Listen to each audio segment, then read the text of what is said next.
Okay, my name's Heather McCalman and I work for IBER's Grassland Development Centre, which IBER's is the largest department within the Aberystwyth University and is concerned with teaching and learning and research. Today we have invited farmers through a Farming Connect programme to see what goes on with plant breeding here at IBER's, and it's part of an ongoing relationship that we have with Farming Connect, where we work with farmers on demonstration farms, discussion groups, and producing a range of literature as well, and including some tweeting which we do on behalf of IBER's Grassland Development Centre.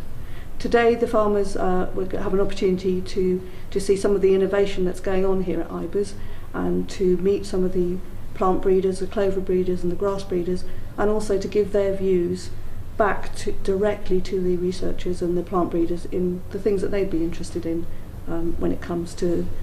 grass and clover varieties for their farm. But one of the important things that farmers need to remember is that when they are picking new varieties of grasses and clovers, it needs to be the right varieties for the job that they'd like it to do. So if they're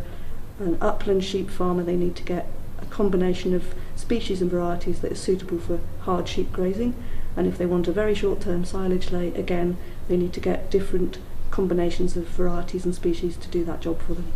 My name's Athol Marshall. I lead the plant breeding groups here in IBER's. As Heather has said, you're going to see something about the innovations in plant breeding here today. In terms of the legumes, we'll be showing how some of the innovations in white clover breeding are looking to improve the utilisation of legumes in swards, and at the same time demonstrating some of the environmental benefits that we are incorporating into the breeding programme. We're also going to be seeing a little bit about some of the new red clover varieties that are being bred here, which are more persistent than currently red clover has been, so that we have varieties which are productive and persistent for up to 4 harvest years, whereas in the past they would have been looking to yield would have been dropping after 2 harvest years. So that's some of the innovation that we're going to be showing, alongside some of the ways how we're introducing new characteristics into the white clover breeding programme. So for example, improving drought tolerance, improving the protein levels. So one of the some of the outcomes that we're talking about today are the results of a Breeding Link project, which is a 5-year project where we have been looking to apply new genetics to produce new varieties of grasses and legumes. In the white clovers, we'll be showing some of the new white clover varieties where we've introduced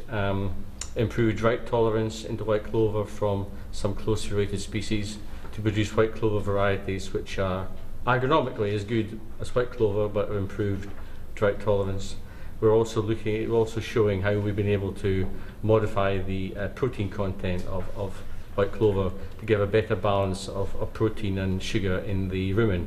And later on you'll be able to hear from the grass breeders and how they have been able to modify the sugar content of grasses as well. So the question of where we can get information about these new varieties, well, if we look at the recommended list of varieties, which includes the varieties of grasses and white and red clover, then that gives the information on the varieties which are currently available, and these are the varieties that can be asked of a seed merchant, can we have access to those new varieties?